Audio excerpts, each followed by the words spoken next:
Welcome to the Haunted Hangover podcast. I'm Louie, and as always, I'm joined by my bud Dave. Hi. And joining us once again is Sam. Hello. Not an Anthology Obscure episode, but you're joining us on the Halloween Hangout for 2022. So we have to put this out there. Haunted Hangover is now multi-states. Yes, it is. Pennsylvania, New York, and Texas. Good for us, man. Crazy. Right? I didn't even think keeping about it going. That. Look at that. We're everywhere. We got codes in different area codes. Yep. And my sister's in a different time zone, so that makes it even more. I am. Yep. You're what? And you want to know right? something? I'm almost ashamed to admit. Every time we do this, I almost always forget that there's an hour difference. So you text me, you're like, "Oh, 7:00, we're gonna get on," and I'm like, "Oh shit, I'm an hour behind. I gotta get moving." The last minute. I'm like, huh. So. Oh man. Yeah. It's funny. We're here though. I was just in California, and they're like a 3-hour difference, and you feel that one when you get back to New York. I'm like, wow. Oh yeah. You really feel it. You're tired. You're like, wow. You get that jet lag, even only with 3 hours. It's rough. It's horrible. Yep. But that's enough talking about our locations and where we are on the map. I just think it's cool. It is cool. This is our 2022. This is going to be an annual thing we do every October for Halloween, the Halloween Hangout episode where we basically just talk shit and answer some questions submitted to us by listeners, friends of the show, all that jazz. Everyone in the Haunted Hangover universe that listens to this show and supports us, that submits questions. Now, before we get to the questions, we're going to discuss Halloween Ends, a very polarizing film. that is, if you're on social media right now, you can see everyone is either loving it, talking shit about it, or are somewhere in the middle. I don't think there's anybody who's kind of just like, I don't even think there's anyone that's just kind of like, it was okay. Yeah. It's kind of like, either or. I really loved it or I really hated it. There's not many people right in the middle. I'm in that category. You're in the middle. I'm in the middle, and I'm inching my way back to I liked it a lot. So it's moving from middles, tier to like I actually really fucked with the movie. So I'm excited because we haven't talked about it at all. We have a lot of restraint. We have not talked about Halloween Ends. Yeah. So what we're gonna do is this is not gonna be a traditional breakdown of the film and all that trivia and all that. We're not doing that because it is a new film. Also, spoiler warning if you have not seen Halloween Ends. Spoiler alert out. It's a very new film. It just came out. The time of this recording, it's a week old maybe at this point? Yeah, a week old. Yeah. Or 2 weeks old by the time this comes out. Yeah. But it's, it's out in theaters. It's on Peacock, so maybe not everyone has seen it yet that listens to our show. Who knows? Also, Dave and I, we've been covering... Well, not even we've finished every fucking one. Every single Halloween film in the Halloween franchise. So I thought it'd be fitting that in the Halloween Hangout for 2022, we open up the show discussing Halloween Ends. Because I gotta listen to that. Well, yeah, it's on Patreon. So that's the only way you can listen to it. I did release every October. I know. I'll send you the episode, Sammy. I got it. I got the funds. But what was I gonna say? We going through all the movies, we've to various different degrees talked about how much we enjoyed each one. And I just think, in the future, Dave, I could see you and I, or maybe even Sam, maybe you'll join us or Chris will join us, maybe revisiting this one a year or two from now. And give it some time to marinate. Let it marinate. Maybe see, because I always say time is kind to movies, especially movies like this that are polarizing, like Halloween Ends. Very polarizing. So, Dave, we're going to start with you. Just initial thoughts on Halloween Ends. What did you think of the movie overall? So I have to be honest with you. Months ago, a coworker of mine kind of shared like the beginning of the movie with me because the script leaked.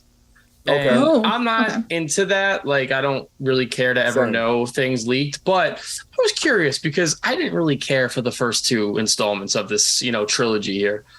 So I was like, yeah, fuck it. Just tell me what goes on. And I'm like, That's interesting. I'm very curious to see where this goes.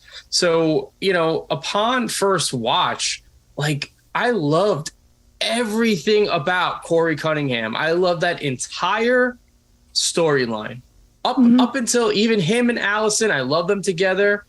And then I just feel once Michael Myers comes into the picture, it's just kind of a really, really lazy effort to just write him out of the franchise, or storyline, I should say, because this franchise isn't over. So no, of course not. That's where so everything up until Michael Myers beats up with Laurie again, I fucking loved it.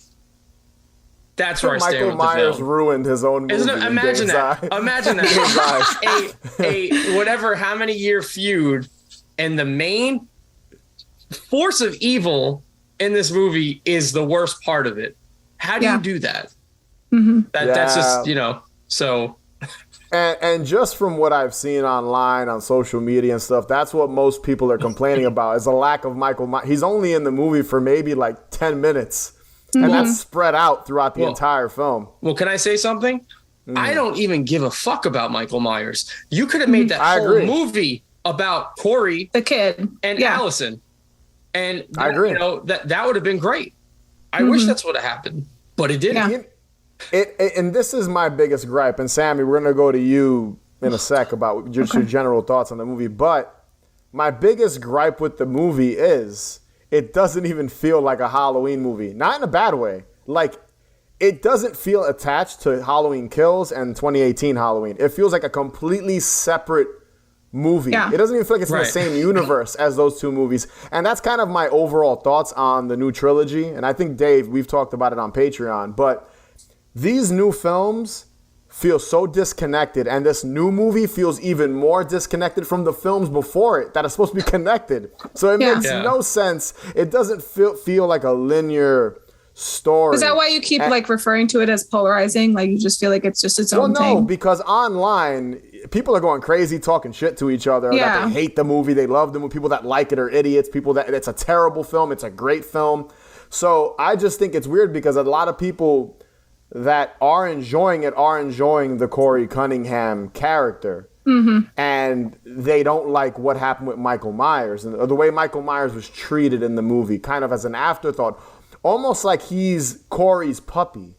Like Corey is, you know what I mean? Like they even tag team somebody and kill them, which is pretty funny in the film. And you've never seen that. We've never seen that. Oh, honestly, dude, seeing Michael Myers work with somebody was weird. Very weird. It was very strange.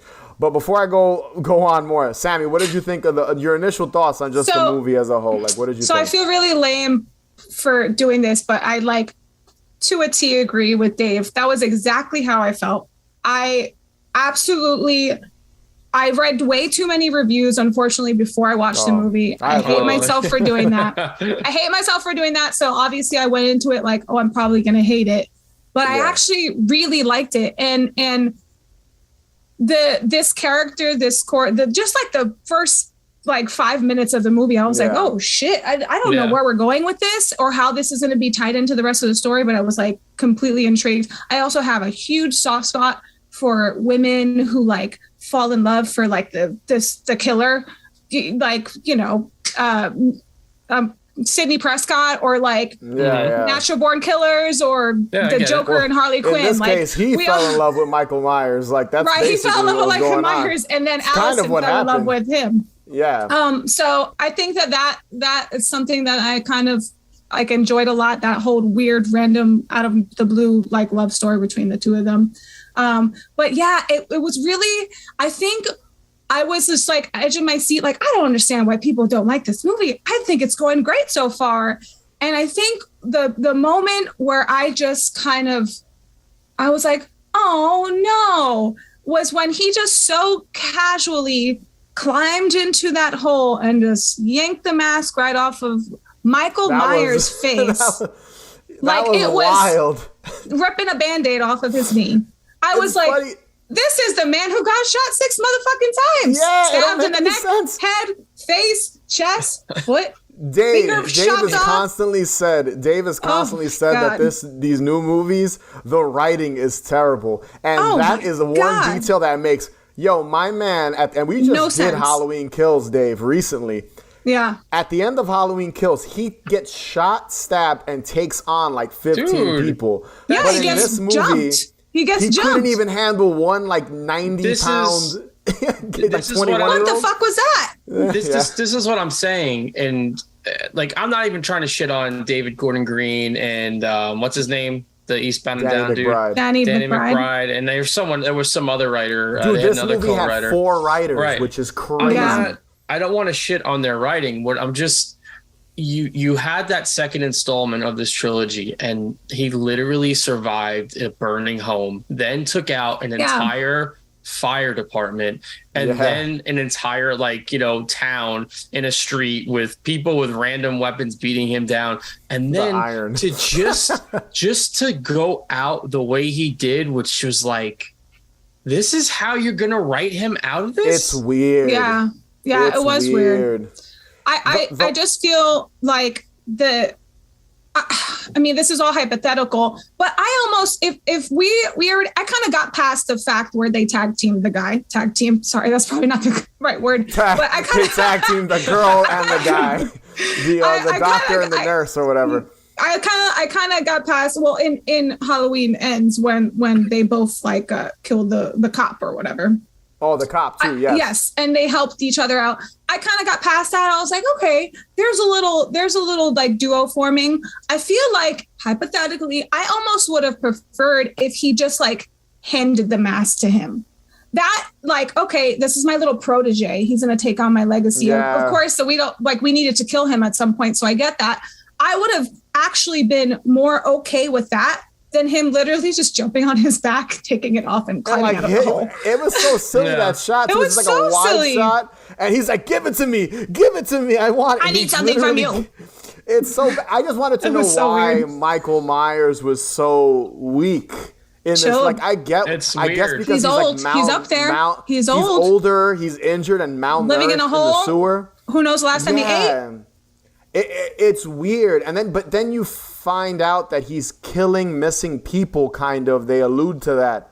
Right. Yeah. That billboard. So I'm like, if because there's that scene where Corey brings that dude and he stabs him and he rejuvenates and gets energized again. And I was like, wait, why isn't he rejuvenating himself by killing these other missing people? Mm-hmm. I don't know. It was very weird. Yeah. Very weird. But my overall thoughts on the movie, basically, to me, I thought, and I agree with you, Dave, I think that the first hour was super intriguing. I was like, wow, this whole subplot about this kid who accidentally murdered a child on Halloween, and how Haddonfield bullies him. Yeah, bullies him, and they basically say, he's the next Michael Myers. He's the next, boogeyman or whatever of the town. Really interesting stuff, but I feel like this story would have been a better fourth movie. You know what I mean? We needed a little more time. And I didn't hate the movie. I actually really liked this movie. I didn't either. I did choices, too. And like Dave, I thought that when Michael Myers showed up, it kind of dragged things out a little bit. Mm-hmm. But what I'll say is, this movie could have easily been a fourth movie because it doesn't really tie into 2018 Halloween Kills. It doesn't feel like it's connected to those movies at all. And I remember reading that originally it was all going to take place on the same night, the same Halloween night. I heard that too. And we've talked about that on when we were covering the other films. And you could tell they rewrote this movie and they did because they wanted to jump forward 4 years and change the story. They had a better idea. But I think that's what hurt the movie. It doesn't feel connected to what previously happened. Laurie Strode as a character, she's making jokes. She's doing, and her daughter died in the last film, and now she's happy and living with her granddaughter. It's weird, just kind of how they changed her character. The 4 years. Yeah. And just to throw this out there, back to Michael Myers. Michael Myers just disappeared into a sewer hole, What sewer brought him back? pipe. What brought It's him really down lazy. there? It's You lazy. know what I'm saying? It's Like laziness. that's how you wrote him to be in hiding. But it's I think part of the reason why people either really like it or don't is because, it makes sense.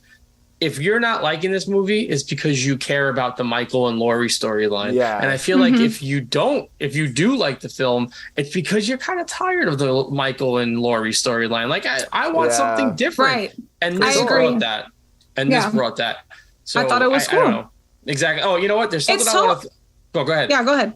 Oh, sorry. You first. I was going to say, just before you bring that up, it's really hard to be original. I always have to point that out with any Especially kind nowadays. of films, any genre of films. Oh, for it's really sure. hard to be original. So when we're rebooting, so to speak, and we're just kind of neglecting everything we ever learned about the story of Laurie and her brother, that whole history, when we're rebooting this, how are you going to make this an original film?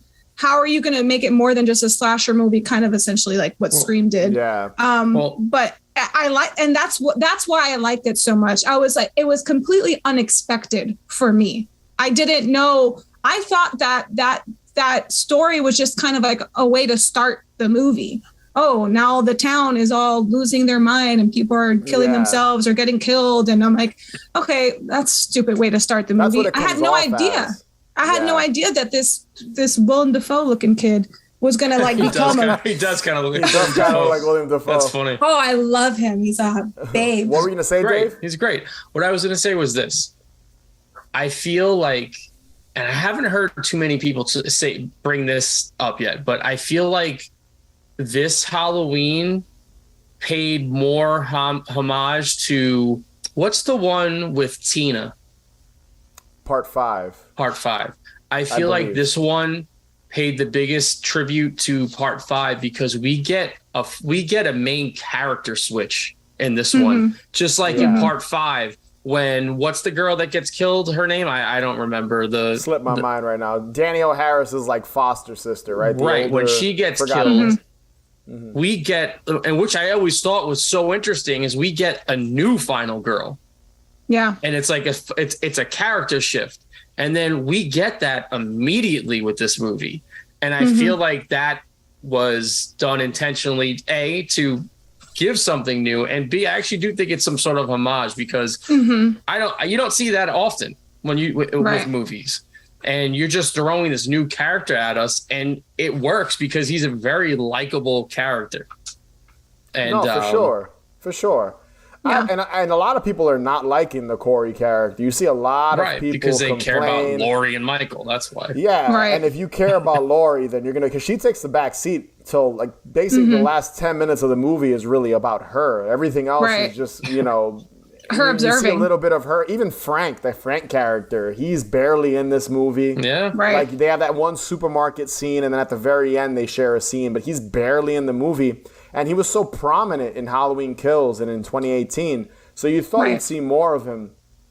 It's just weird. It's weird to do this now in this new trilogy when people were expecting this to be the final confrontation between Michael Myers and Laurie Strode. And then the war. This is how you decide to literally take an hour of your film and focus on somebody else, which I'm not mad at, but it is what it is. I want to point out two things that I really liked in this movie real quick.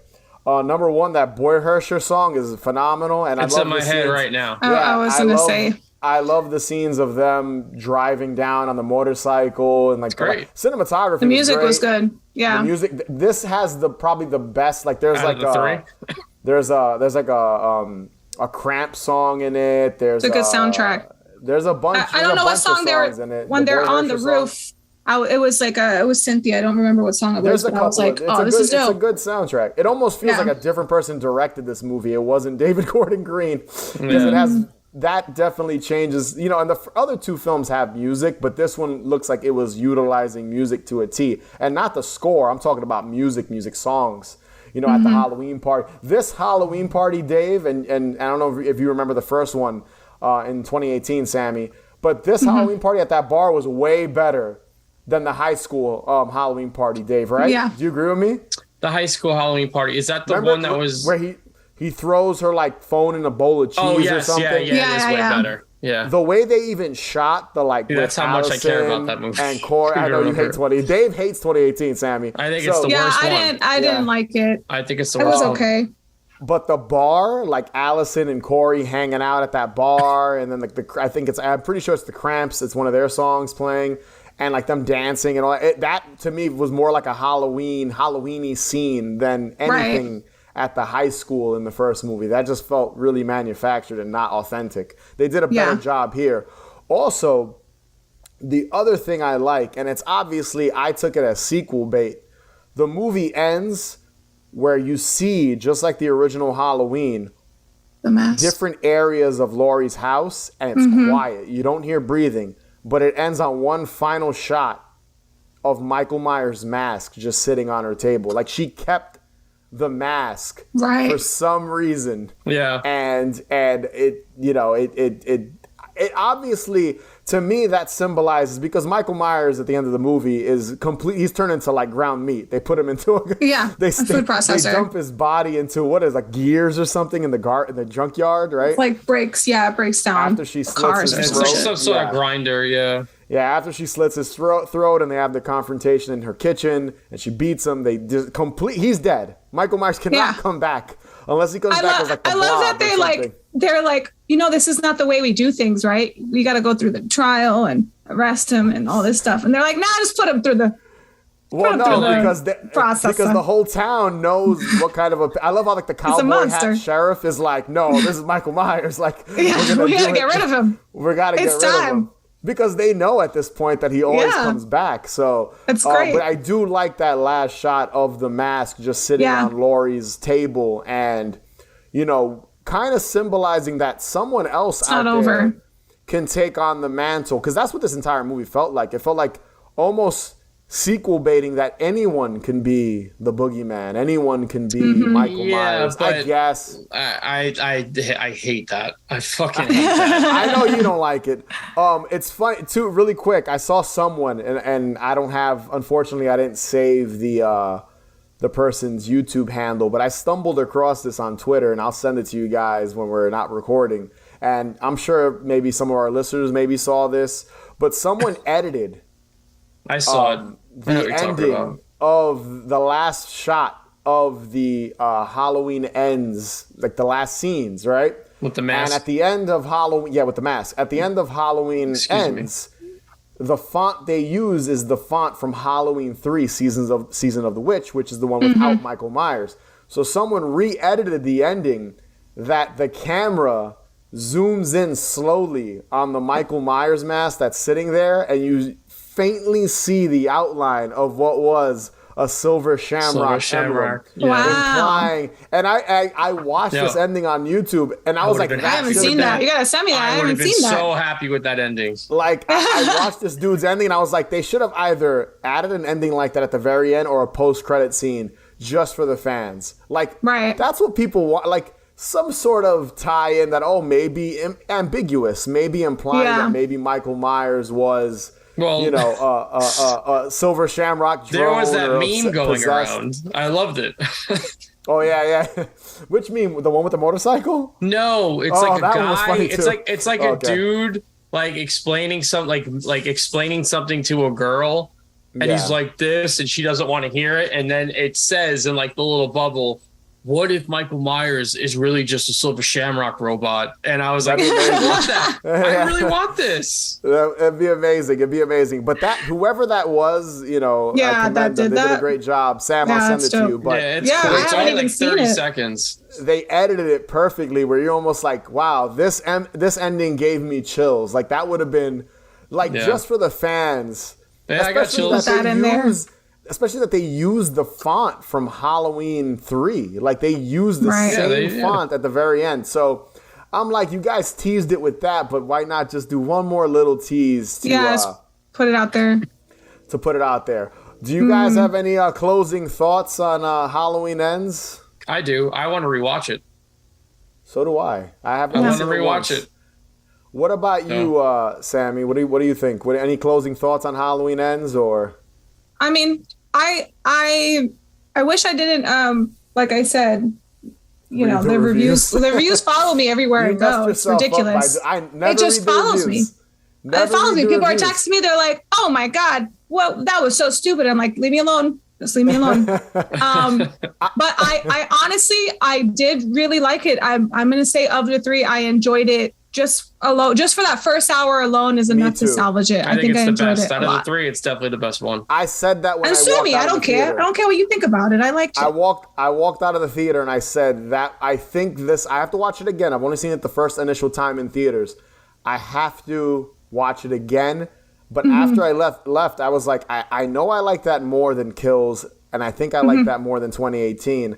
I have a feeling this is going to be my favorite one because of how of this that trilogy shit insane it was and how they completely flipped what the movie was.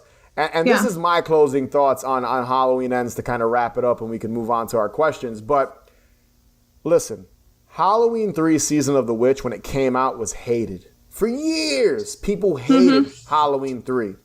Rob Zombie's Halloween 2. For years, people hated Rob Zombie's Halloween 2. They hated both films because of... Well, no, they hated both films because they were so different. They weren't, they weren't, what they were their own things. They were standalone. Exactly.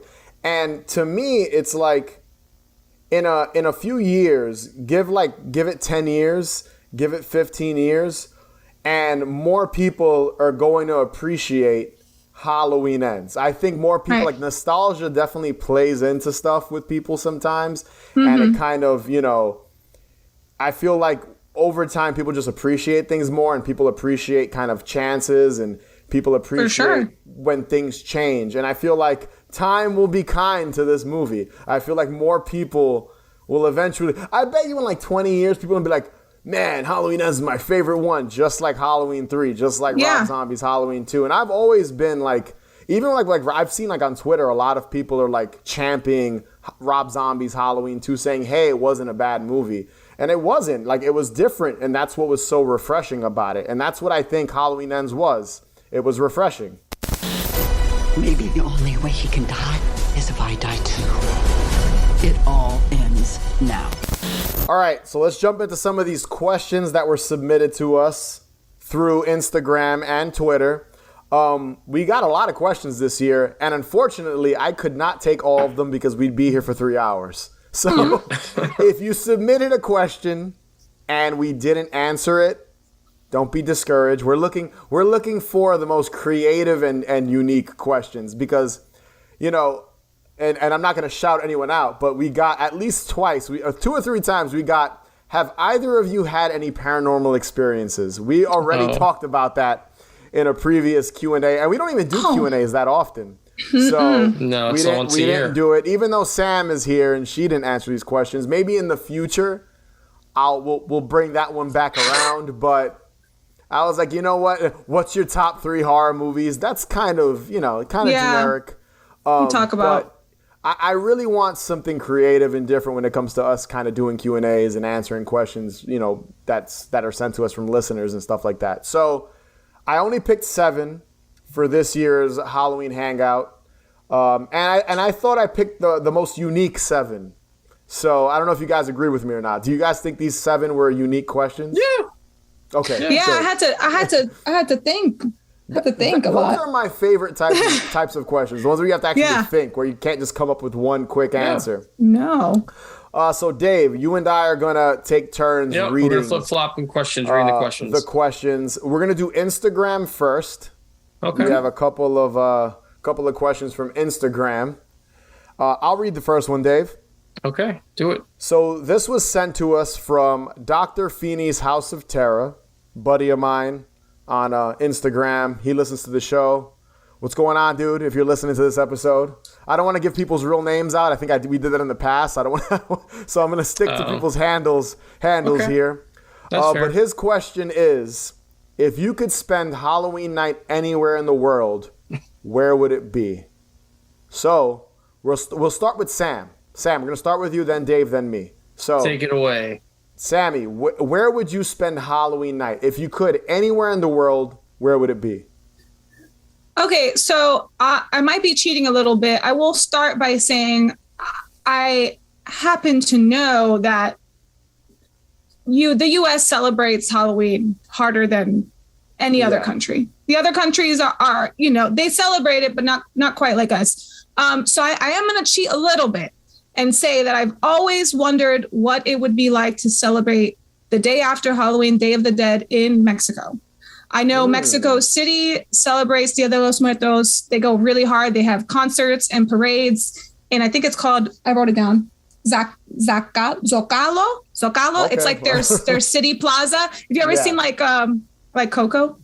It's like their city plaza where it's like day long festivities. People get drunk, have the makeup. I think that'd be really, really cool to experience at least once in my lifetime. That would be cool. On my bucket list. And I think it's actually plausible. It's something that I can actually do, especially now that I'm in Texas. I can't imagine that being a hard trip to take. So it's on my bucket list. It's something I want to do, but that's definitely up there for places I like to be for Halloween. That's a good answer. Mexico is right there. Mexico is right there. Mexico is close. That is cool. I always like the sugar skull makeup and all that stuff. That it's super. I want the whole experience. I want to light the candles. I want to see everyone's ofrendas. And I think it'd be super dope. That's a good one. What about you, Dave? So mine's definitely more basic of an answer here, but I would love to go to like Oklahoma or Wyoming and spend a Halloween night there. Just be in that desolation and just find like a farmhouse with a bunch of squatter kids and just have a Halloween party in an abandoned farmhouse. Squatter kids and be free. That's what I would love to. I would love to experience a Halloween like in the movies. Exactly. That's it. That's simple. Dave wants to hang out with like a bunch of gutter punk kids, like in an abandoned house. That's what he wants to do. I've actually done that. I don't know if I've mentioned on the show before, but I don't think you have.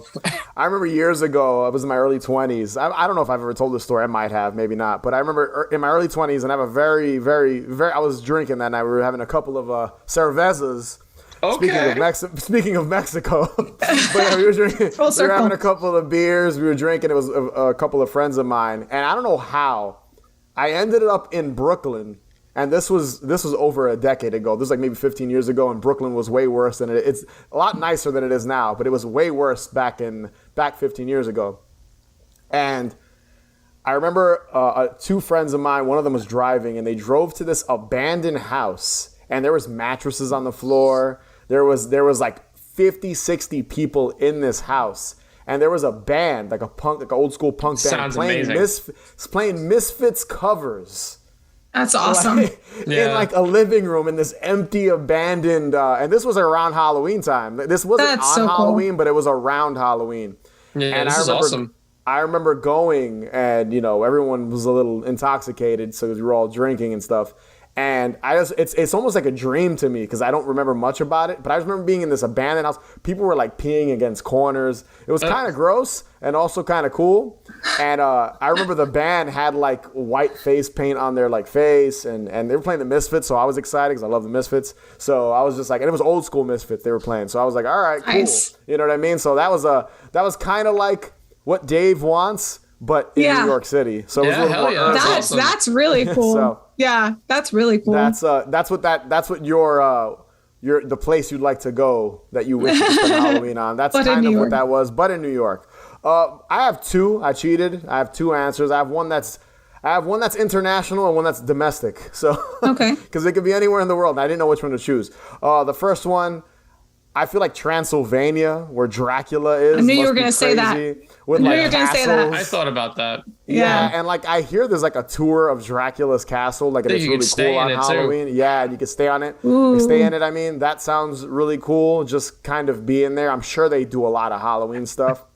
The second place I actually just went to, and I've been to it so many times, and it's in the U.S. It's the original Myers house in South Pasadena, California.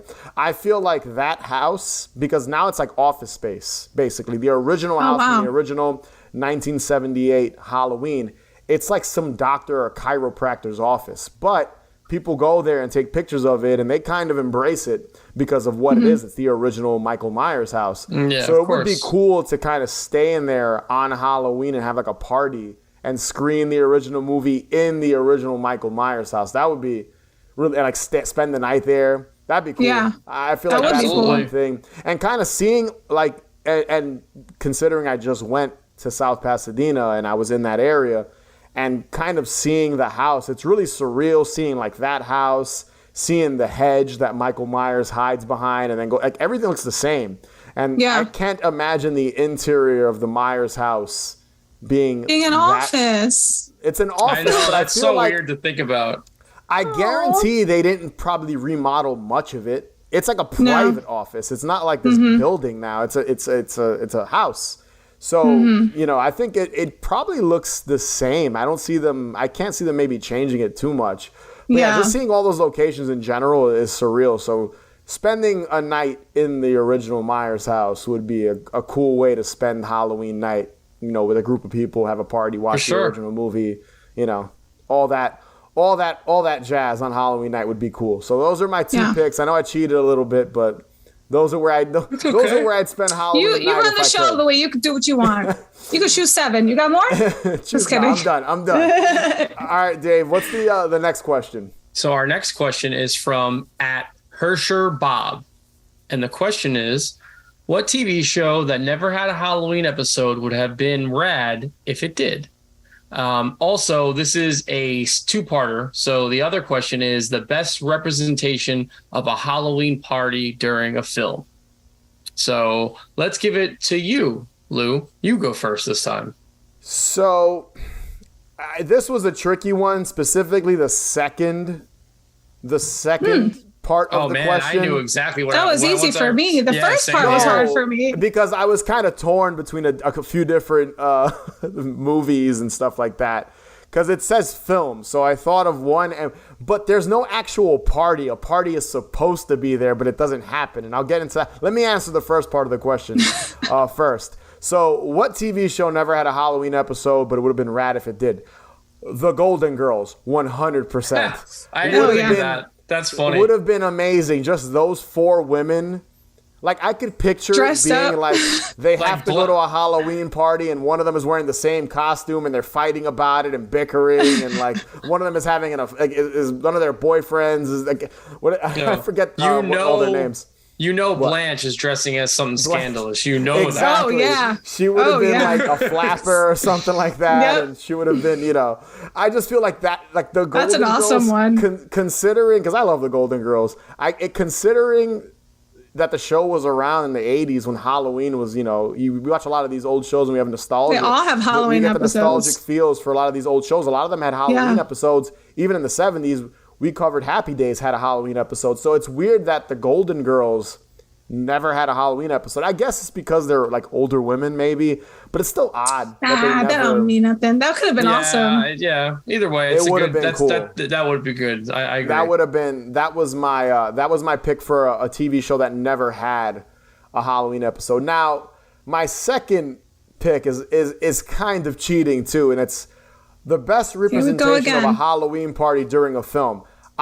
So the party never actually happens because the place burns down, but I'm going to go back to a movie I've referenced several times, and that's The Guest. I feel like that you were going to say that too. You're so predictable. The Gymnasium, I love that movie. So the Gymnasium. It's a great movie.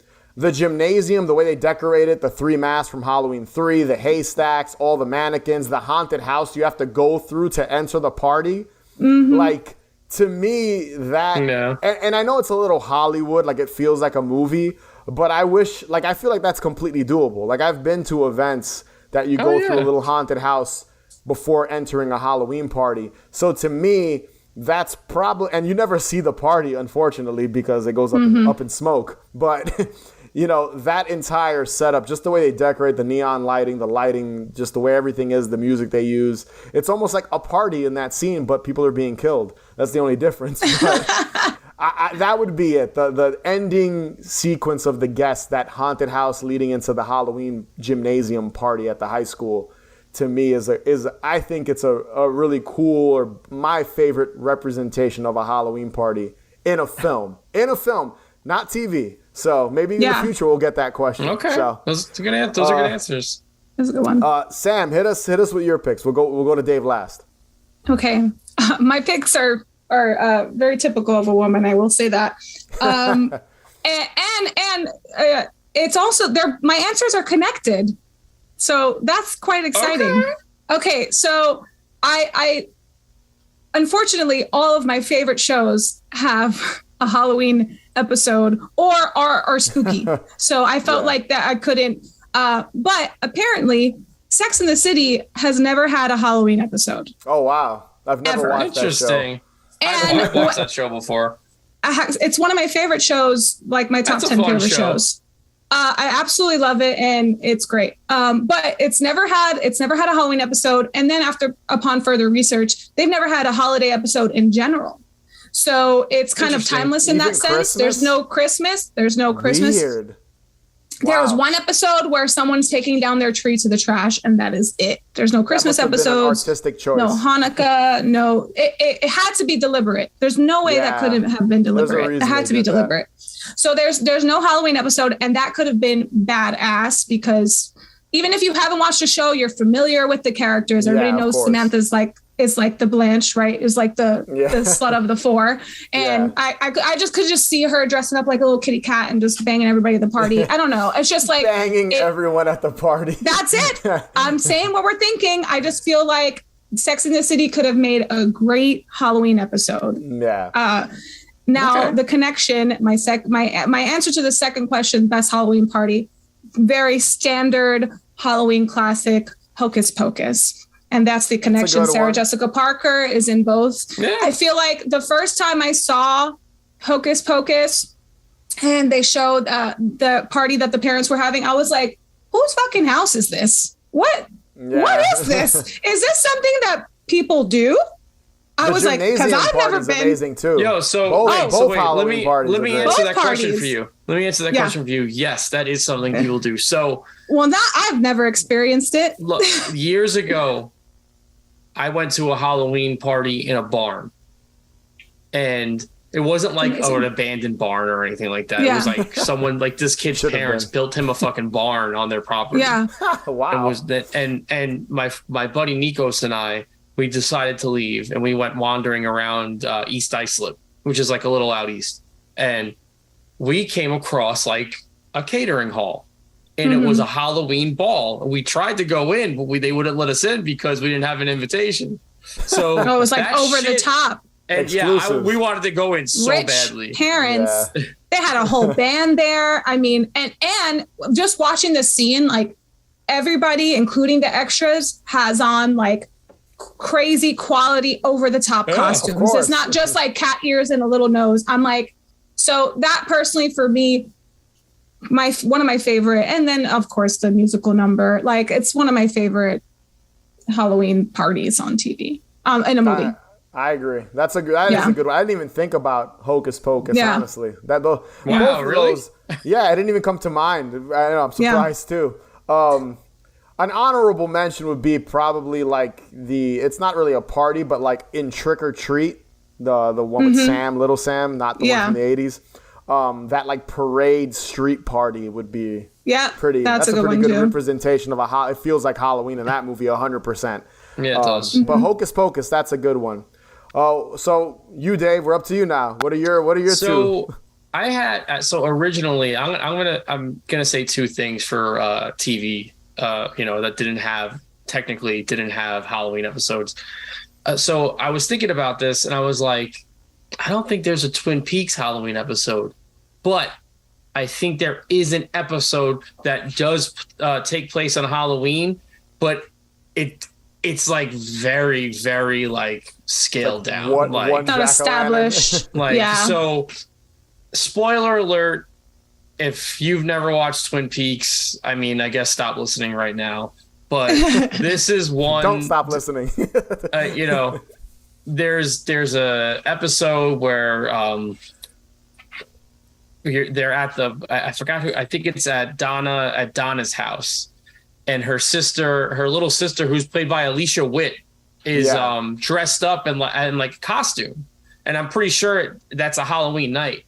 And it's when Leland Palmer starts going crazy and like singing and going nuts, and it starts to.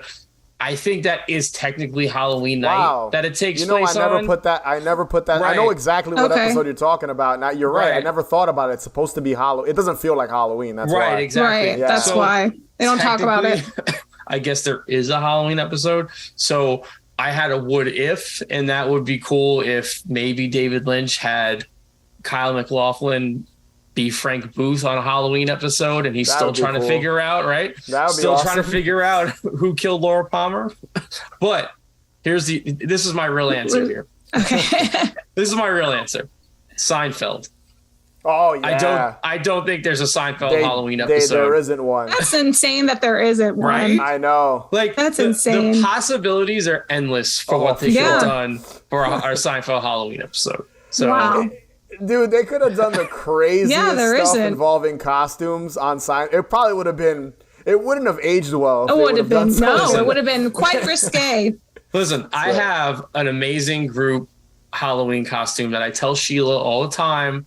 This is what I want to do one year, and I want to dress as the entire cast when they're stuck in the parking garage, where Elaine has the Elaine has the fish, Kramer has the box. That'd be amazing. That's an amazing group. That is dope. Costume. That episode's amazing too. Yeah, that's when the car gets. George thinks the car's stolen, right, or something. No, they can't find what floor they parked it on. They can't find it. That's what it is. They're in the That's so funny. That's a good costume idea. Yeah. I can't believe Seinfeld doesn't have. I know it's wild. That's crazy. Moving on to favorite Halloween parties in a film, Flesh Eater. If you've never seen Flesh Eater, there is a part in a barn that is everything. It is everything. As far as the Halloween party goes. We're going to cover that on the show soon. Yeah, we've been talking about that. Okay. That's a movie we have to talk about. We've mentioned two movies that after this Halloween season, we're going to probably have to dive into The Guest and Flesh Eaters. So Flesh Eater. Yeah. Keep an eye out for those. Those are finally going to happen soon. I think we should definitely do those. Wow. You're supposed to say trick or treat.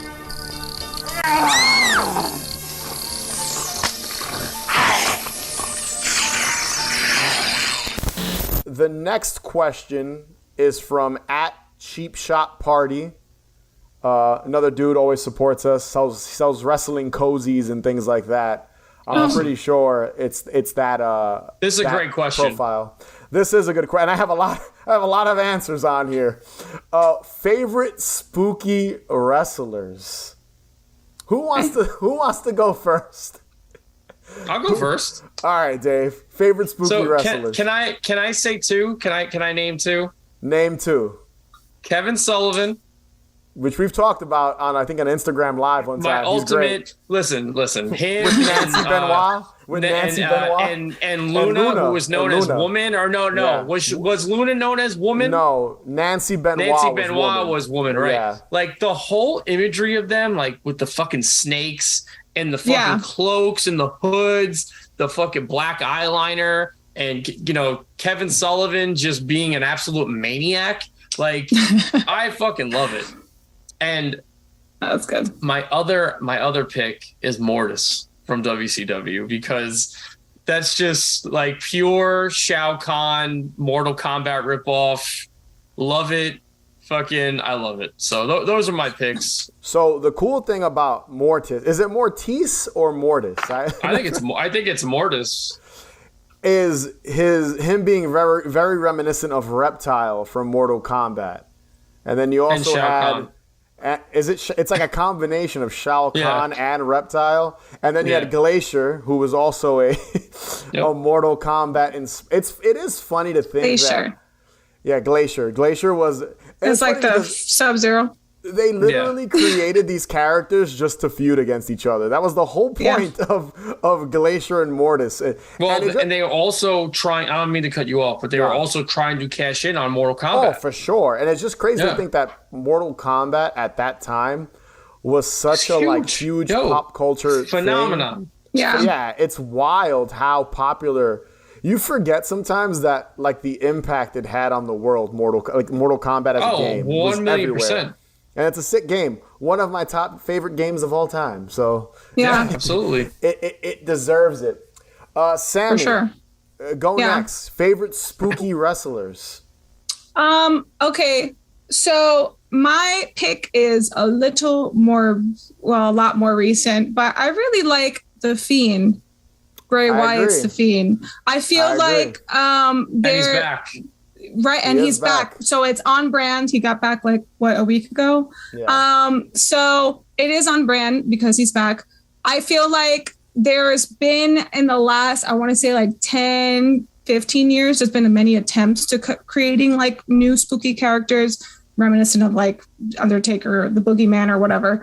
But the Fiend's character and just Bray Wyatt in general, I love him so much. But I do that too. character, the mask, the like artistry that went into creating his mask Tom is Savini's just group, I fucking think, were involved phenomenal. in creating. That's yeah. interesting. I didn't know that. phenomenal. And I then just the Code absolutely love Orange his music character. that he has, Code Orange. So cool. Like, so, I- there's, yeah. And what is this like? Yeah. The Faction 6 or whatever they're calling it? Bray Wyatt I've- rules. He is. really does. He's the So man. that probably is, I am biased because I love Undertaker, but I'm not going to say that. I think The Fiend is a strong second. Listen, Undertaker is probably the king He's the GOAT. of Yeah. spooky wrestlers. He is Right. at the I don't, honestly, if any of us picked the Undertaker, I'd be disappointed in us. Honestly, Yeah. if we legit were like the Undertaker, I knew none of you were gonna pick the Undertaker. Yeah, like listen, No, I love no. Taker. Taker is one of my favorite. But he wrestlers paved of the all way time. for all these other guys. He did pave the way for spooky wrestlers. But The Fiend for sure is my To choice. bounce off The Fiend, listen, Bray Wyatt, the best thing about Bray Wyatt as a wrestler, as a character, is how he reinvents himself as these like creepy, eerie, like he had the Yeah. cult leader. He had Yeah. the Fiend with the split personality, the Mr. Rogers version and the monster Right. version. And then now he's going to be like an amalgamation of all of them or something. I don't know what they're And gonna do with he has a lot to, it's him. It's mostly yeah, him it's who a lot creates of these him characters. creating- even his Yeah. music, like he's the one that reaches it. Code Orange produced his new music for his return. So cool. So it's kind of cool how he picks these bands like, hey, I want you guys to rap my music, something eerie, the mask, the presentation, the gimmick. He basically Right. creates the gimmick, so Awesome. that's a great pick. I didn't even write The Fiend on my list and I wrote like 50 wrestlers here because I'm a big wrestling fan. Yeah. But I've got a list here, and I'm not going to talk about all of them. I'll mention 7. three. It's I'll 7. mention 3.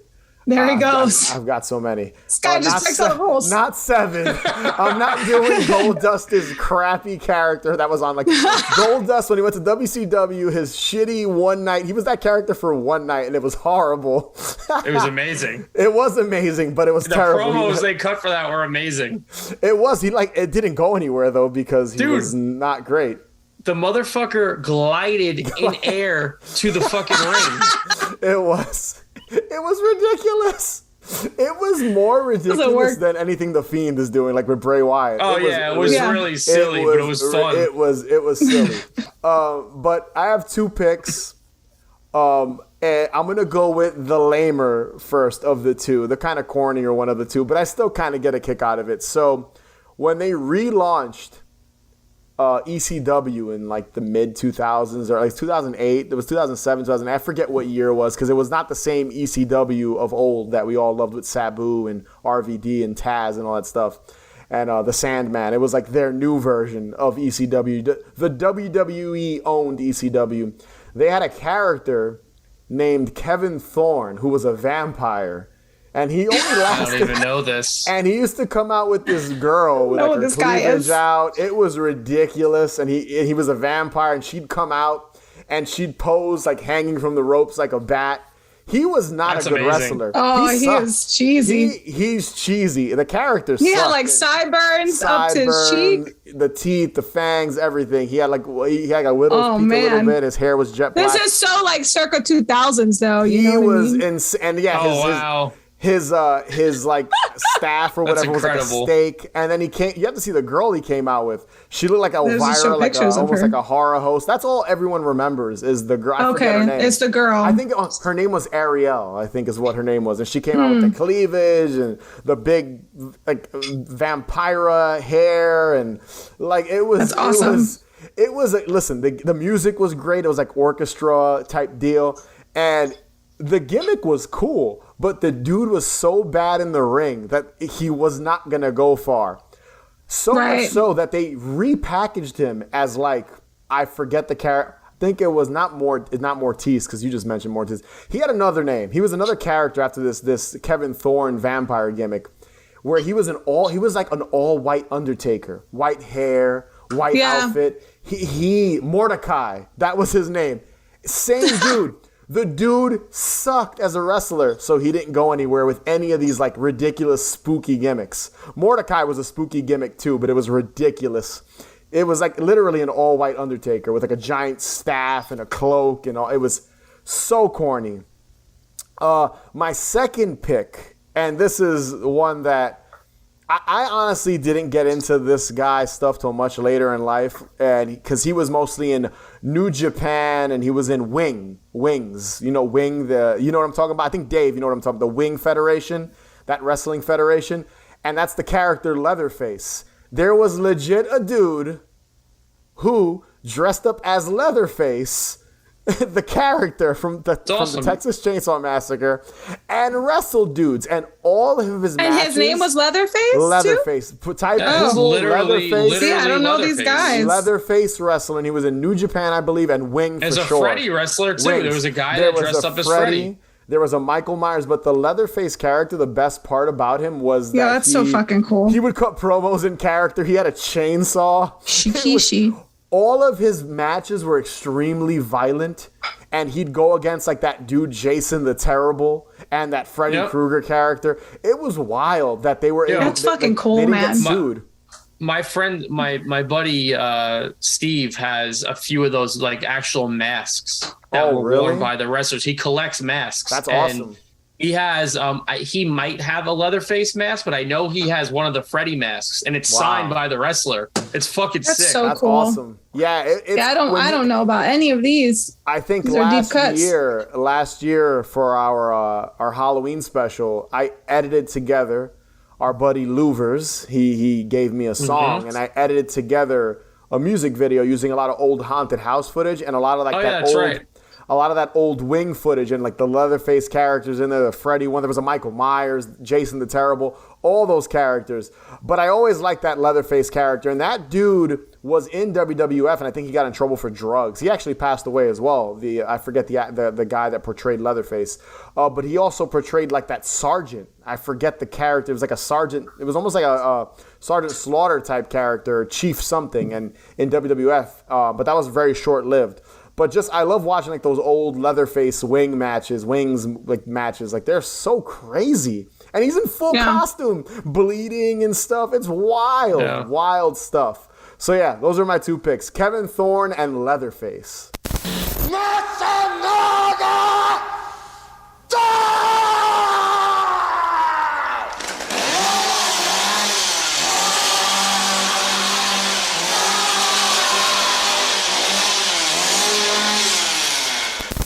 Dave, what's our next question? So the next question is from Possibility. I think that's how it's pronounced. Possibility is, I think, how you pronounce that. This is going to be a quick one for me. Monster Squad sequel. I'm answering this right now. I'm sorry. No, I don't need one. I don't need one. Yeah, no. That's definitely a product of the 80s. You know what's sad? I could see them remaking that in a few years. Of course. Or something. I could see it. I can see a remake before a sequel. A sequel would have been cool in the early 90s, close to the release of the original film. But to make one now would be silly. Fuck that. That's the problem with those like kind of more character films, right? With is kids. That they don't really do well, like now in the 2000s. No. I just feel like it's just nobody has the attention span for it. It's too like cheesy or corny. Yeah. Whereas in the 90s and 80s, when we were kids, it was just like the coolest fucking thing ever. I don't think it's not necessary, but I'm almost certain they're gonna do it. If not a sequel, then a reboot. They're gonna remake. Hopefully I can not. see them. Yeah. It's like the Goonies. They've been talking about making a Goonies sequel for years, and it never happens. Like with the characters older. But even with the Monster Squad, like those characters older wouldn't work now. They would have had to maybe as teenagers, maybe if they did it in like 92, 93. But doing it now would be a mistake. And then a reboot would be kind of silly too. But I can tell you guys right now, I can see that down the line. For sure. Them remaking definitely the Monster Squad. I don't need it. You know, Stranger Things is so popular. And obviously, you know, they won't admit it, but I'm sure Monster Squad was an inspiration as well on Stranger Things. So, you know, Goonies, all those Lost Boys, all those movies with teenagers and kids against monsters. Right. Obviously, Monster Squad was an inspiration. And yeah, I'm sure we'll be disappointed when that reboot eventually comes. So, we all say no. All of us agree no is the answer to this question. All right. The next question is from a Goblin at Goblin Candy 1031. Another guy always showing us love on Twitter. Yep. Always showing us love on Instagram. Much love to Goblin Candy. Always supporting Haunted Hangover. Go check him out. He writes articles and recipes and cool Halloween shit. He's very much involved in this whole, I guess, nostalgia all things scene. Halloween. All things Halloween and nostalgic and stuff. Go support that dude. But his question is, of all the spooky foods you got this season, which is your favorite? I'll start this one. Yeah. My answer is not anything too exotic. I'm gonna go with this year's voodoo. I always get excited with voodoo and Mountain Dew voodoo. I did a vlog, our first Haunted Hangover vlog, and I taste tested a few Halloween items, and that was one of them. And in the video, if I recall, I said it tastes like either Sour Patch Kids, Smarties, or Sweet Tarts. It was one of those three is what I Sweet thought. Sweet tart kind of, Smarties are the best. Yeah, it was one of those like tarty. That's I think what we're old I for liking tasted. those. They never. Usually it's some sort of candy turned into the soda. I think last year it was like Starburst, right? Do they ever say what it is? They do. I'll be honest. I never follow up with what the flavors are. I'm always bad. Our buddy Grimy, he always like kind of updates me like this is what the flavor was until this is what it was. Until he tells me I have no idea. But yeah, that was probably your favorite. That was probably my favorite item this year was the voodoo, the Mountain Dew voodoo. I always look forward to it, and I've said it a million times, I always have trouble finding it. And this year I was able to buy it on Amazon in the tiny cans. And yeah, I always look forward to it. I'm glad that they keep it up every year. And I always look forward to like tasting it and trying to guess the flavor, even though I never follow up and figure out what it actually is supposed to taste like. So Mountain Dew, keep doing it. I wish they did a Christmas one. That'd be kind of cool too. Like a Christmas theme. Mountain Dew voodoo. And maybe not call it voodoo, but kind of just call it like something, you know, where it's flavored, something holiday flavored. Sammy, what's your favorite spooky food of this season? So I've been kind of lacking because I haven't really tried a lot of new stuff, and that was on my list, the new voodoo. Okay. I like that one a lot. I stole your pick. You can. No, that's pick okay. That I actually wrote down two other ones. One of them I'm actually drinking right now. So I don't really do a lot of energy drinks, but I specifically bought this because it was a Halloween exclusive, and Alani makes these 0-calorie, vegan, biotin loaded, gluten-free energy drinks. They're like some healthier. They're not healthy, but you know that. And it's called Witch's Brew, and it's caramel apple flavored. Oh, wow. I got to find that. 0 calories. That's cool.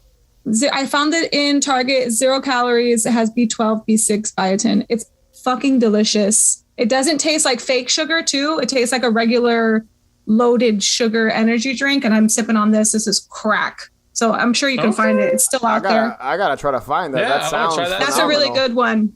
That sounds really good. I've never even heard of that stuff. I don't drink a lot of energy drinks either. It's Alani. I use their pre-workout. So I just started trying these ones out here and there, but this is fucking amazing. It's so good. And then recently I went to a haunt in Houston. It's called Terror Dome. It was amazing. And we went to like Chili's to eat beforehand, and they had a cocktail. Chili's. And I don't know if this counts, but it's because it's a cocktail, but they had like a $6 margarita, and it was called their Fantastic Rita. And it was a blood orange margarita, and they put little fangs in it. And I am cool. such a sucker for like marketing and branding and packaging, like especially with this, like it's just like a caramel dipped little apple. Yeah, they do a good job with that. Like anything that's spooky like related. So I got it, and it was absolutely delicious. And it came with its own little pair of fangs. So I was like, sign me up. $6. That sounds good. It was delicious. I might have to hit up Chili's before Halloween. Go to Chili's. There you give that go. a try. So those are probably like my, besides the voodoo, those are my top two. This is awesome. Definitely try it out. Dave, what about you?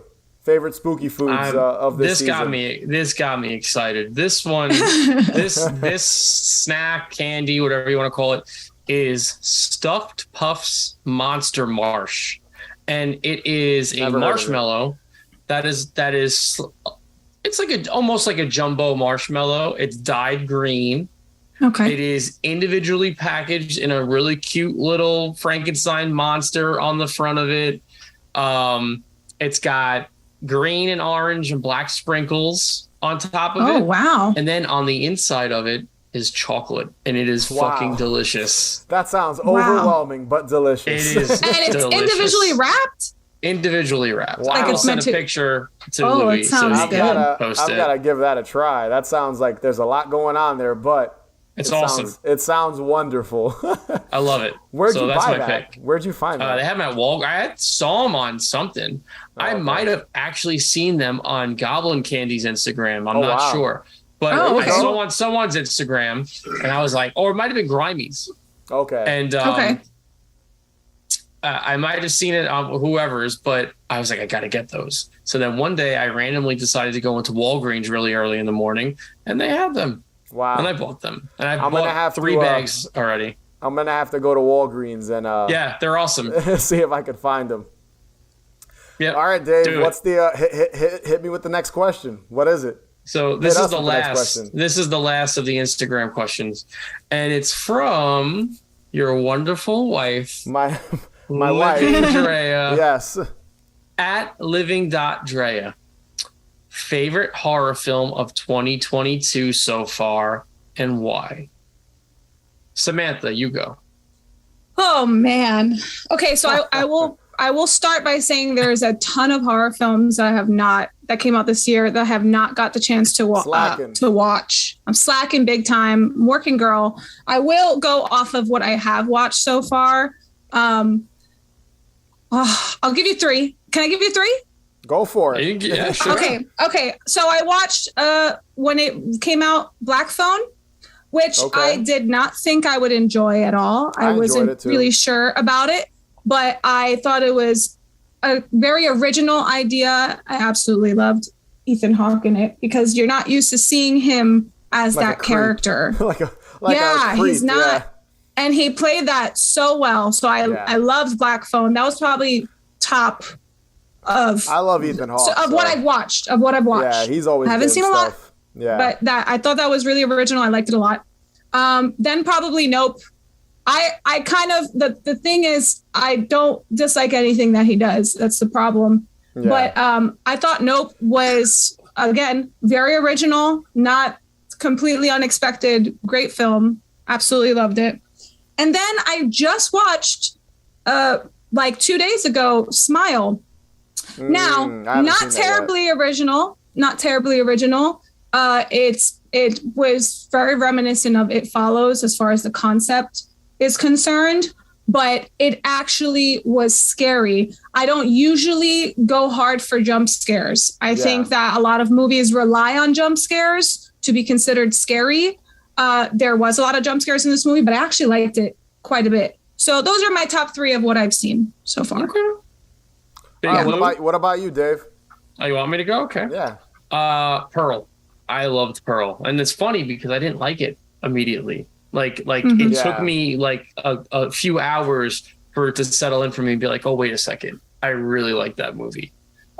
It's just original. There's nothing like it. You know what I'm saying? There's nothing else like it. Yeah. And it's what's the actress's name? Mia Goth. Mia Goth is great. Yeah. That end scene. I mean, that whole monologue at the table. It's just all great. It's good. It's great. Yeah. It's funny. That's on my list too. So my top. The year's not over, so who knows what else will come out. There's still a few more months. But I'm going with. I have 3, so it's probably Nope, X, and Pearl are like my 3. And X and Pearl are related. Isn't Pearl like a prequel one's to a X? prequel, one. There's a new one coming out next year, I think. Yeah. Like See, I saw X. I didn't watch Pearl though. Maxine is going to be the third one. I really I have a feeling Nope is going to be and that's technically on the cusp of horror. It's horror adjacent, but Nope it kept me at least thinking afterwards. Like, I like what they did, and I like a lot of people didn't like the stuff with the monkey. I actually really like the stuff with the monkey. It's very smart horror. Yeah, it's not you know. Yeah, and that's the most terrifying part of that movie. Is the monkey stuff is crazy, which is a real animal. So it's not a real animal in the film, but monkeys are real. But yeah, that's probably the reason why is it left an impact on me in a way. After watching it, like I was thinking about it still, and usually to me that's the sign of a good movie. Absolutely. X I just liked as a slasher movie, as kind of like a silly slasher movie. I wouldn't say X when I left X. I wasn't thinking about it like that, but I did enjoy it, and I will say I didn't care for it. I know you didn't like it. Sense. Pearl I liked more. Pearl I was thinking about it afterwards a little bit more. Like really, I have to watch both of them again. I've only seen them both once, but after Pearl, just like. The way the movie ends on that shot of her staring, smiling, actually crying because she's not blinking and the credits are it's so what's the word? It's almost excruciating to watch because you can see her eyes getting dry and watery and like you feel for the character, and it's such a different movie from X, which is what I like too. It's not, the Ty West directed both of them, and he was able to kind of, make a completely different movie that's still connected to X. It's funny, we just talked about Halloween Ends, and I feel like he did what they couldn't do. Like, make a completely different type of movie that's still connected and set in the same universe. Whereas Halloween Ends feels like a completely different movie that does not fit in that same universe of the previous film. So Ty West is doing it good, and I can't wait to he's doing a good job with his trilogy so far. I can't wait to see Maxine and see where that last movie goes. I'd like to add something really quickly because we're almost done here. Terrifier 2 was a lot of fun to watch. I hated the first one, so I have no interest. Listen, I only saw the first one maybe a month or two ago. Okay. And I avoided that movie like I hated it. I didn't care to see it. Mm-hmm. And then I saw it and I was like, okay, whatever. It's fine. It's fun to watch. But for whatever reason, I was so intrigued to see this new one. Yeah. And the fact that this movie is in the movie theaters is insane. This movie is outrageously violent. I've heard, yeah. And you have to go see it. It's just it's way too long. It's like 3 hours long, which is ridiculous. Oh my gosh. Too long. Yeah, it's like a 3 hour long slash. And now listen, the first movie I ever wrote is a 2 hour long slasher movie. So guilty. But I was also like 25 and it was my first movie. So, and that's okay. Yeah, this movie has some wonderful makeup effects. Effects. It's hard. I watch it. It's worth the watch. I really did not care for that first movie at all. Like, I remember finishing it and just being like, okay, why are people That's loving how it? I felt about it too. Gore doesn't really do it for me personally. Gore is not like gore is fun, but it's also not something I like go to. Like, I like to be intrigued. I do like Art the Clown. I think Art the Clown's a good character. I don't like that character. I don't know why I don't like that character. Well, I don't know what it is. I just don't like that character. I also like that the guy that plays Art is actually a trained mime. So that's also to me very cool and interesting that guy is an actual trained mime, because I think he's great. I don't know what it is. I don't know what it is about the movies. Well, that movie, even the second one, I watched the trailer and I was like, whatever. Like, I don't know. I just don't like that clown character. I just don't care for the movie. It's weird. You would think I'd love it too. And I respect them because they're indie filmmakers. Those guys come from the indie world. Like, that Art the Clown character came from an anthology film that they made years ago called All Hallows Eve or something, which I also watched and I was not crazy about. And that takes place on Halloween. And I give them credit for turning this character into like a horror icon. I give them so much credit. But that movie, that first one was not for me, and it definitely didn't make me interested to watch part 2. So maybe I'll get to it eventually. Like, it's not something I was excited. It's not something I was like excited to watch. Like, I'm excited to see Maxine, like the third movie in the X trilogy. Fair. But I'm not excited to see Terrifier 2. I mean this in the least pretentious way, but like X and Pearl are more my type of horror movies, especially in like 2022 than like Terrifier. You know what I mean? Like, that's just me. I'll probably watch it. Maybe Dave and I, or the three of us, or the four of us, if Chris is on with us. I'd watch it. I haven't seen either of them. We'll talk about them maybe. I saw the trailer and I was like, the first I don't know if that's Halloween something I can sit through. Technically, the first film is a Halloween film. Is the second one set on Halloween? No. Oh, wait. But the first. Wait. No. Yes, it is. It is? Okay. Yep. So maybe we'll cover it eventually. I'm not rushing to do an episode on Terrifier, but maybe we will do it eventually. But I'm only young once. If I go to this audition and I don't get picked, then I'll come home and I'll never speak of it again, I swear. But I have to know that I tried, or I'm going to regret it for the rest of my life. Please, Mama, you have no idea what I'm capable of. All right, let's jump into some of these Twitter questions. We only have 2 of them. These are the last 2 questions, so let's make them count. Oh, God. This first one is from @Haunted Drive-In over on Twitter. He also always supports the show. He's retweeted stuff from us. Always see him on Twitter. You know, I think he posts up old nostalgic shit on his YouTube channel too, and things like the old VHS rips and things like that. So go check him out as well. And his question is, what's your favorite Category 1 Halloween movie? Meaning the holiday is essential to the plot and the movie does more than just take place on October 31st. Who wants to go first? Because I know this was a tough one for you guys. Dave, go first. Okay. So I already mentioned this earlier in my favorite Halloween party scenes in a film, but Flesh Eater. So let me just say this. Flesh Eater takes place on Halloween, but the fact that it takes place on Halloween and the fact that it's shot in Pittsburgh and it's shot in 80s Pittsburgh and it just bleeds Halloween and autumn. Like, the movie the entire Halloween, everything Halloween related completely encases you. And that's why for me, like, Halloween almost is another character to this movie and the entire Halloween vibe and atmosphere. So I choose Flesh Eater. If you've never seen Flesh Eater, go see it. I think Vinegar Syndrome or one of their sister companies just put out a brand new Blu-ray of it, and I actually really want to watch it. So you have to see this movie. Yeah, it's one of those movies where Halloween's it's not about Halloween. It just takes place on Halloween, and there's the Halloween party, and it's really about a zombie when you think about it at the end of the day. So right. I hopefully that kind of answers this question. I'm guessing, it's a Halloween meaning the holiday essential. I still am confused. Yeah. But like Halloween in that film, does that make sense when I say it's almost like a character in the movie? I get what you're saying, for sure. It's its own thing. I can't explain it. You just got to see that movie because it's just... I agree. I get where you're coming from. Yeah.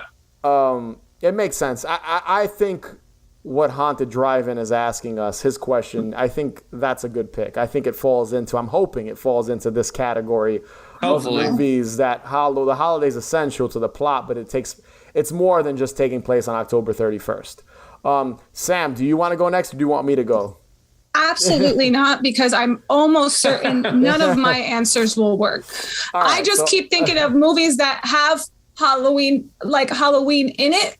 Yeah. And I'm not thinking of anything that's essential to the plot, but I'm a mess. My pick isn't like Halloween is, I feel like, a part of it. Okay. Because it ends on Halloween and there's a Halloween party. And I feel like Halloween's essential to kind of where the story goes because it ends on Halloween night. And that's Ginger Snaps.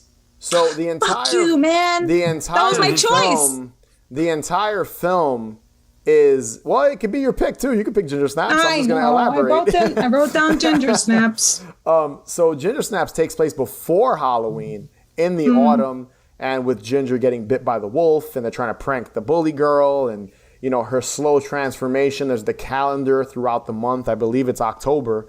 I don't think it goes into September. I think it's mostly the month of October, leading to Halloween and when her transformation is complete, turning into a werewolf. And it ends with her being kind of half transformed, looking all freaky, like a half wolf, half teenage girl. She goes to a Halloween party and everyone thinks it's a Halloween costume, but in reality, it's her as a wolf. It's almost like a fucked up Teen Wolf. That's what Ginger Snaps is. Yeah. That's what no one ever compares it to that. And I'm like, that's what Ginger Snaps, it's from the female perspective. That's a good, it's like a fucked up dark version of Teen Wolf, but with a female lead and two sisters. But yeah, I always felt like Halloween is essential to that movie because it's leading to Halloween Day when and the end battle between the two sisters is Halloween night, I guess, or leading from Halloween into the 1st of November. But it's Halloween night after the party and all that stuff. So Halloween is essential to the movie because it's leading to that night and her full transformation into a wolf. So that's my pick because technically the holiday is essential, but it doesn't only take place on the 31st. It's leading to the 31st. And there's a lot of decorations and stuff too. And it feels very autumn. That movie feels cold and feels... That's a great movie. I still say it's gotten more love the last few years, but I always say it's an underrated flick, to me at least. And it's an underrated Halloween flick because you don't see many people talk about it. I forgot it. Honestly, I forgot it takes place on Halloween. That it takes place around Halloween and then eventually ends on Halloween. Sam, I know Ginger Snaps was one of your picks. Do you have anything else to add? That was my No, that was my first pick because I was like, I mean, I don't think that this answers the question. I know that there's Halloween Day is the day that she completes her transformation, but I was like, I don't know if it really drives the plot of the story. I think I was thinking too much into this. Yeah, I think I was thinking way too much. I have a list of films. I have Ginger Snaps, Night of the Demons, Hocus Pocus, and then I put this one down, but I fucked up because I thought it took place on Halloween and it doesn't. I put Terror Train down. It takes place on New Year's Eve. New Year's Eve. Yo, it's a what the fuck? Party. Night of the Demons is actually a perfect pick. Yeah. I think so too. Okay, that's my answer then. Yeah, that's actually probably the best pick out of all of ours. Of all of them? Okay, cool. Then that's my answer, guys. Oh my God. I just feel like I was thinking too much about this question. I'm like, there's so many movies that have Halloween in it or take place on Halloween, but what's driving the plot? But Night of the Demons, I guess, is it's a good. That's it. That's the one. That's a great pick. So you succeeded Which, by the way, in answering the question. I only watched probably, I want to say 5 years ago. Louis put it on Christmas for me. It's amazing. On Christmas. Oh my God. So that's the memory that I tie into. Yo, Night of the Demons is an underrated Christmas film in my world, apparently. Run, Judy, run!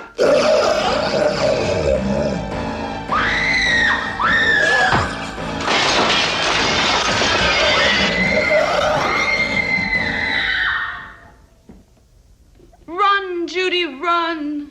See Judy run. Hit us All with right. the last and final question. Final question here. Final Twitter question. This is from Halloween Forever. And here it goes. Oh, Why gosh. doesn't Mallow Cups wild out as Reese's does? Mallow pieces would rule. Marshmallow-filled ghost shapes at Halloween would be the best. If you could have one flavored Mallow Cup, what would it be? I was about to say my answer, but Louis, you go first. You want to go first? You want me to go first? Yeah. So Mallow bars are the marshmallow chocolate covered, right? Correct? It looks like a Reese's cup, but I think it's a little there's marshmallow inside, thicker, right? and it's or it's like milk or something. It's like a white candy filling, right? Yeah. So to me, I think because why not? Everyone's doing it. You could have the mallow cup, I guess, pumpkin spice filled. Mm-hmm. Okay, Maybe have it be like the chocolate cover, like the Reese's.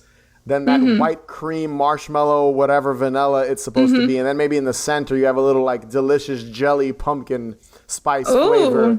Jelly. That would be good. Or you can just have the white filling be pumpkin spice flavored. So that's fair.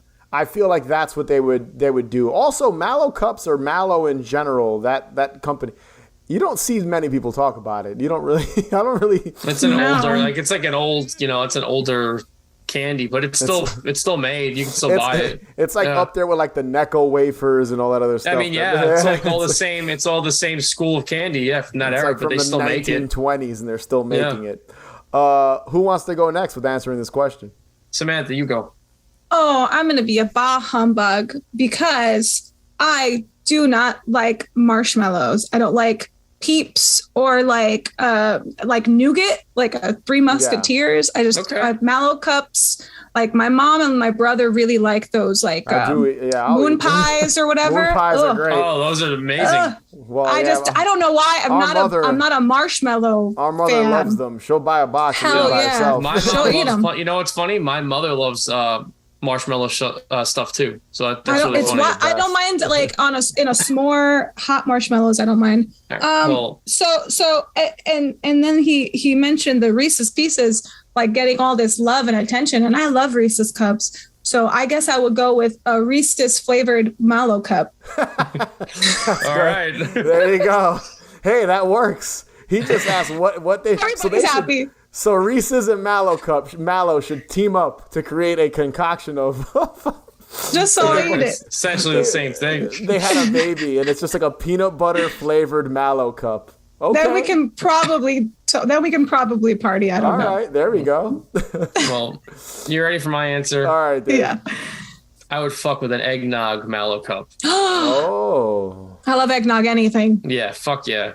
Yeah, that would be sounds more awesome. like Thanksgiving, Christmas, though, right? Whatever, it doesn't matter. Yeah. They'd get released in October for the holiday season. An eggnog Mallow cup would be fucking fire. So that sounds cool. I guess I'd be down with that. I never thought we'd be talking about Mallow cups on the Haunted Hangover podcast. There's a first for everything. Are. Thank you, Halloweenists Forever, for sending this question because honestly, I never think about Mallow cups. They don't get enough love. And you know what? It was oddly specific, right? Yes, it was very specific. Yeah. I'll be honest, I have not had a Mallow cup in probably like 10 years. So I might have to do that before Halloween ends. I might have to go out and get some Mallow cups. If you're listening, send them on over. This is the real Halloween Ends movie where Louis has to get a Mallow cup. It's the true Halloween Ends. With the living room and a Mallow cup on the table. Halloween truly ends when I munch on a Mallow cup like Michael Myers' body is ground up in those gears. There you go. Halloween ends Mallow cup style. Oh boy. You know, it's Halloween. I guess everyone's entitled to one good scare, huh? So that was our 2022 Halloween Hangout episode. We just want to say a big thank you to everyone that submitted a question. Much love. We appreciate it. Also, be sure to subscribe and follow us on Instagram and Twitter at Haunted Hangover. And check out our Patreon page, patreon.com/HauntedHangover31. And if you can rate and review us, that would be greatly appreciated. And from all of us here at Haunted Hangover, have a very happy and safe Halloween. And remember, the best cure for a hangover is... More booze. Catch you guys later.